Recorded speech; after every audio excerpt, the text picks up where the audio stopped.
This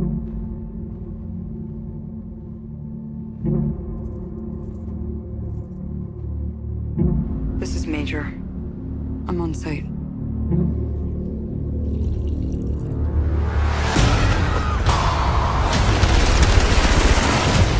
I'm going in.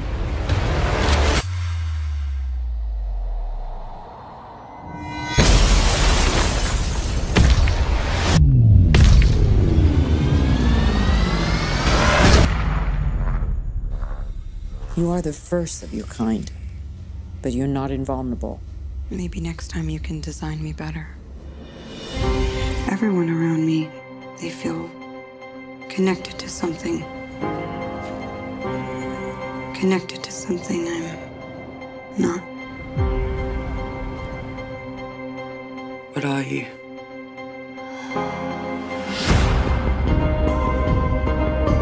You were dying. We saved you. And now you save others. Words like violence break the silence.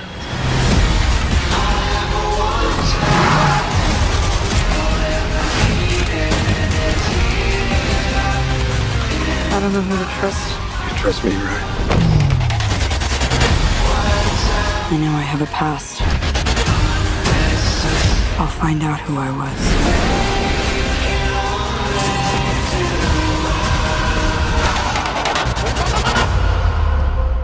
Everything they told you was a lie. Who are you? They did not save your life. They stole it. Welcome back to another episode of In-Depth Analysis.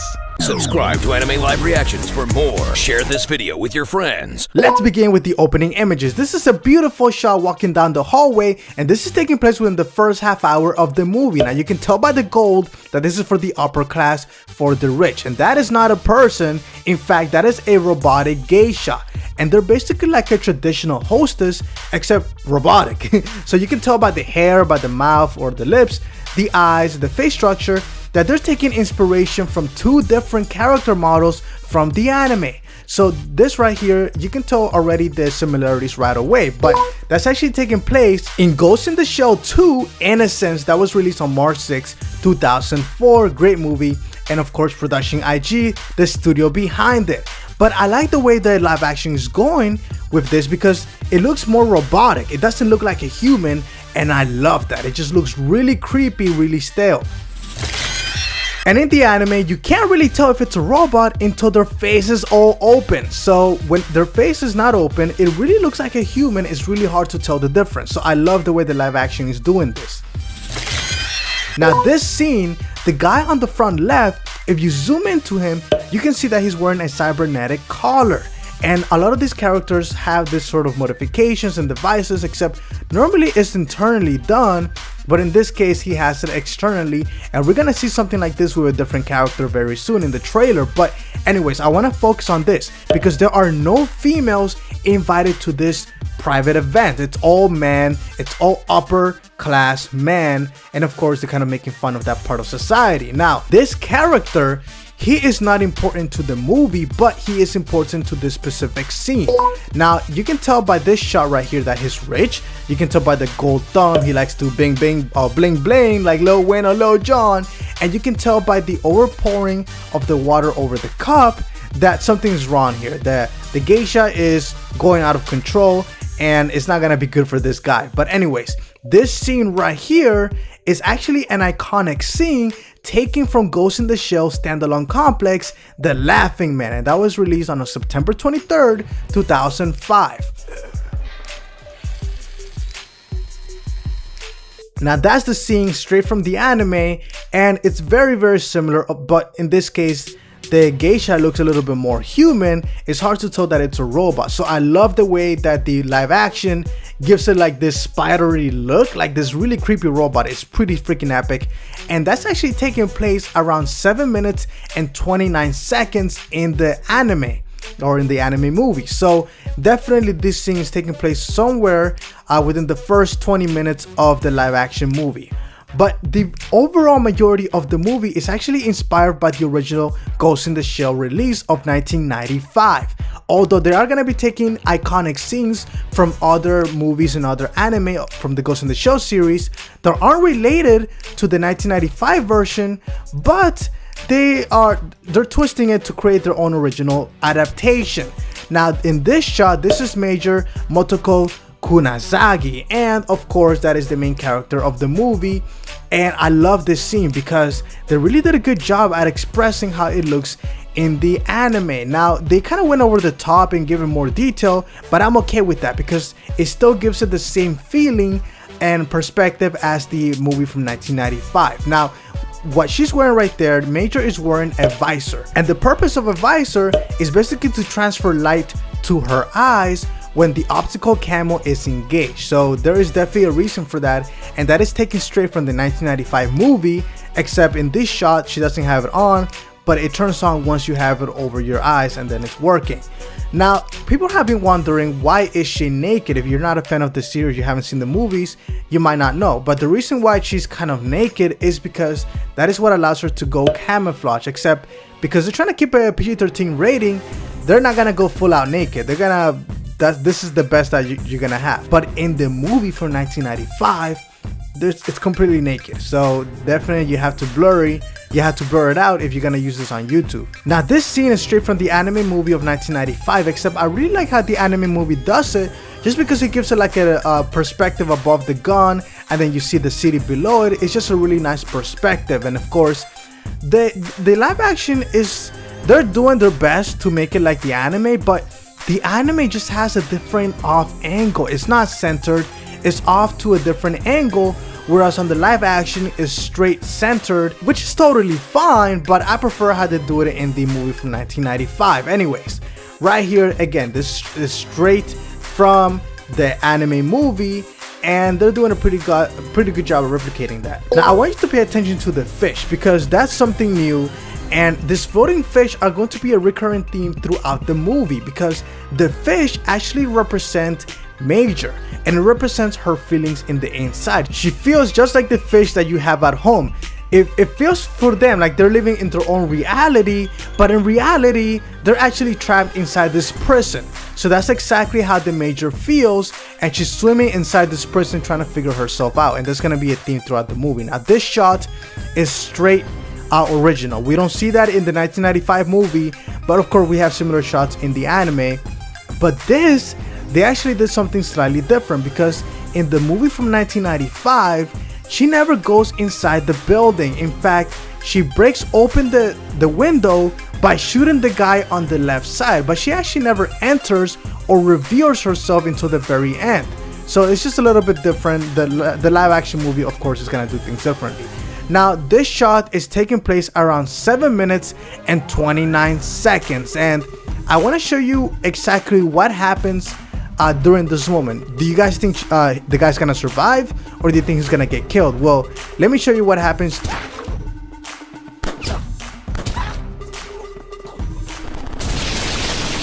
Damn, that was epic. But that's basically what happens in the anime, and that's probably what's gonna happen in the live action movie. But anyways, this actually inspired a movie called Geisha from October 3rd 2009, and this movie is absolutely insane. If you guys get a chance to watch it, it's a little bit overkill, but it really shows you the Japanese culture and how awesome cinema is over there. But anyways, let me show you a few seconds from the trailer. Geisha form.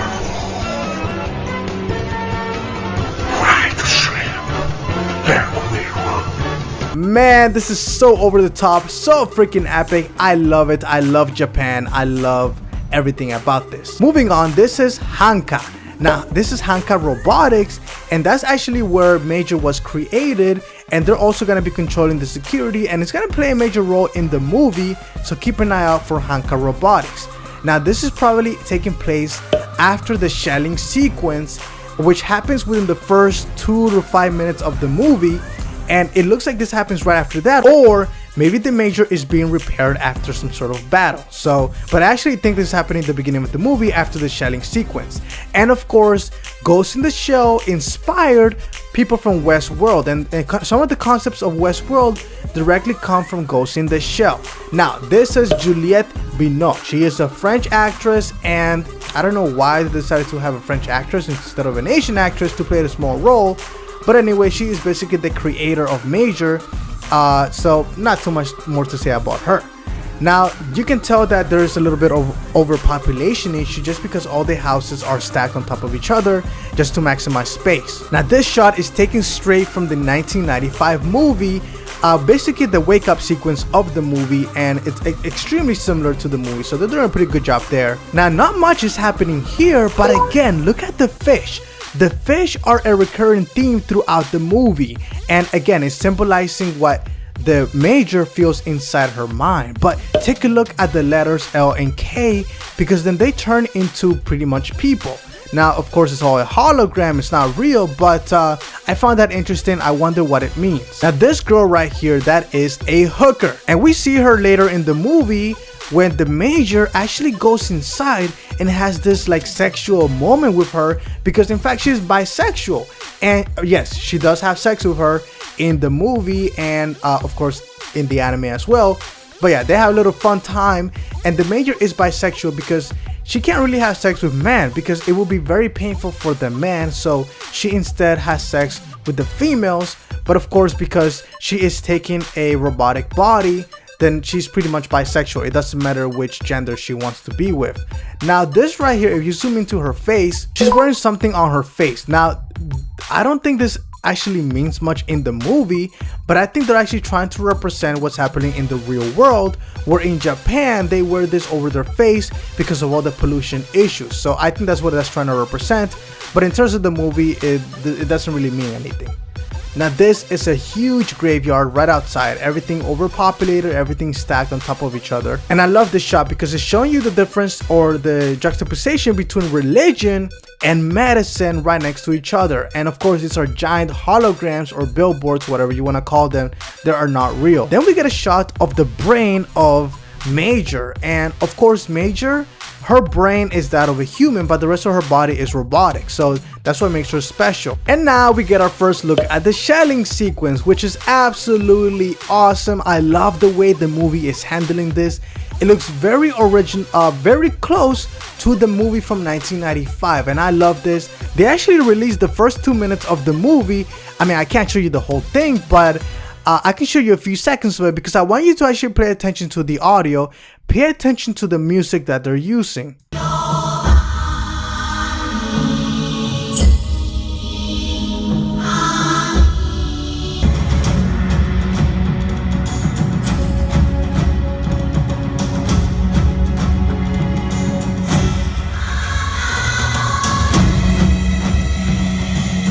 That song is coming straight from the anime. They decided to keep that from the 1995 movie, and I love that. I love that they're paying homage to it by keeping the original song. Now, Major is using the camouflage, and this is coming straight from the 1995 movie, but there's a little difference though. Right here, she is delivering the final blow by punching him in the face, but in the movie she actually kicks him in the face. So a little bit different from the live action to the anime movie of 1995. And of course, now she's looking total badass. I mean, she just knows how to strike a pose. I love it. But I also want you to pay attention to the music that they're using for the trailer, because it is actually a music remix for the song The Peach Mode, Enjoy the Silence. Let's listen to it for a few seconds. Words like violence break the silence.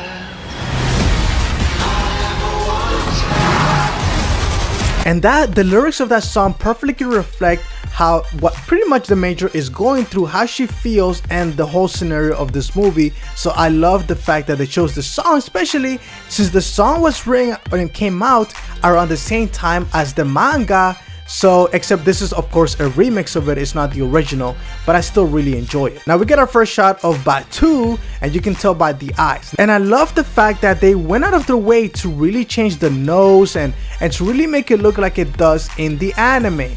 But in case you didn't know, the actor playing Batou is actually the actor behind Euron Greyjoy from Game of Thrones, and he is looking pretty epic in the movie, so I'm very excited for that. Now, in this scene, this person is wearing something inside their hand that allows them to basically, it's almost like a magnet, and they can attract metal objects and remove them. So pretty epic. And that person is Chief Aramaki, except in the movie he has a gun, but he's not really a fan of carrying guns. That's not normal of him in the anime. But anyways, that's what they decided to go with the movie. I'm fine with it. Now this is taking place inside of Public Security Section 9. And there is a lot going on in this scene. First of all, in the original movie, this was called the Shell Squad or the Security Police Section 9. But also, that person, that hologram that you see on the left, that face is actually this guy that we saw earlier in the trailer. So I believe that this section is taking place before the sequence when the geisha go out of control, the robotic geisha. I think this is taking place before that. Now, if you zoom in, you can see Batou in the background right there. And you can also see this person right here. That is Saito, who is of course an epic sniper. Now, right behind Major in this shot, that is actually Togusa. And you can tell because that's the actor who's playing him in the movie. It's a little bit different than he does look in the anime, but I'm okay with it. And if you pay attention to the floor, those are actually the floor plans for the geisha house. So they're basically planning this in advance of how they're going to tackle the situation. Now we get a shot of Batou right here when he's getting his eyes, and I found this scene to be epic and I can't wait to see this happen. But later in the trailer, we're gonna see a shot where he doesn't have these, and you're gonna see very soon. Now this is taking place on top of a boat when Major Saito has an interaction with Batou, and it's a very awesome moment in the movie. Except it's coming straight from the 1995 movie when they're together on a boat having a nice conversation. But before this, the Major actually goes deep down in water, and it really expresses how she feels. And again, I mentioned about the fish and the fish throughout the movie, and of course this is representing how she feels, and we might see this scene in the movie as well, taken straight from the 1995 movie. Now in this shot, Batou is not wearing his special eyes, so I do think that this is either a flashback or is happening somewhere in the beginning of the movie before he gets his eyes. Now we're on a strip club, and I don't know why we're here and why Major is kind of handcuffed to the pole. No idea why, but she is kicking ass like always. Now this is new. This is not from the anime movies. This is like a religious order, because again, they're taking like an original adaptation to the movie. They're doing their own thing here. So this is gonna be important to the movie, and this character looks like to be a leader or like a high elder or a high priest within this religious organization. You can tell by the tattoos that this is in fact somebody very important. Now that actor right there, the one who's on fire, that's Michael Pitt, and he is playing the villain, which is Kuze. And I don't want to spoil too much for you guys because I'm already spoiling a lot. But anyways, he's gonna be the villain of the movie, and you can see a shot right here of him in the anime. Now we get this beautiful shot of the geisha opening their face, or its face, and of course that is taken straight from the anime. But also, Westworld was directly inspired by Ghost in the Shell. So if you've been watching Westworld and you saw this scene before, now you know where it comes from. Now this scene is an epic scene, and it's taken straight from the 1995 movie, and I really love how they go out of their way to really be as accurate as possible to the background and the scenery. So I love this shot. I think they're doing a great job with this. Now this is taking place at the end of the movie, and again, this is also taking place at the end of the 1995 movie. Very similar shot, except she is wearing the visor on her head at this point in the movie. This character is not actually an important character. He just looks really cool, and he's probably a bad guy, but he's not important to the movie. He looks cool. I mean, he's got some modifications you can see by the eyes and the teeth, but beyond that, he's not worth talking about. Now this might be confusing to some of you, but this is probably a dream sequence, similar to how you saw in Batman vs Superman. You had that whole dream sequence. That's probably what this is. I don't think this is taking place in real time, but it's kind of one of her nightmares that's haunting her mind. Now we get the villain, and we get closer to the end of the trailer. So in the closing images, we get the villain, of course, and the Major. She has something around her face or around her head. And I believe that that's pretty much controlling her at this point. Like, she's pretty much defeated. That device can deactivate her. And you can tell by the look of her, the expression on her face, that she's very terrified. She's very terrified because being that she's mostly robotic, it can easily be hacked. So that's a major problem. We'll see if her life is spared. And we get this epic shot of the villain. I love the shot, man. I love the voice, the actor playing this. I think they're doing a great job with this, and I'm really curious to see how they're gonna take this, because in the next shot, you have this scene that, of course, is not in the anime, of the religious order, and I don't know where the movie is going in terms of this direction. I don't know if they're hoping for a sequel or what it is, but I'm very curious to learn what it is, and I'm confident that they're going to do a good job with this movie. I mean, overall, I'm very impressed with the movie so far. I think it's a very good adaptation, and even though, yeah, there are some whitewashing problems where they could have had some Asian actors or actresses, but instead they gave them smaller roles, and the main characters are pretty much mostly white. But beyond that, I think they're doing a great job, and we have to give it a chance. We have to wait until the movie actually comes out to see how we feel about it. But anyways, guys, make sure you guys stay tuned, because very soon I'm gonna be doing my in-depth analysis for Dragon Ball Super episode 66, and it's gonna go very in-depth, breaking down the whole episode. But anyways, guys, I appreciate you guys watching and subscribing, and make sure you guys share this video with your friends to let them know about the in-depth analysis of Ghost in the Shell, and I will see you guys tomorrow.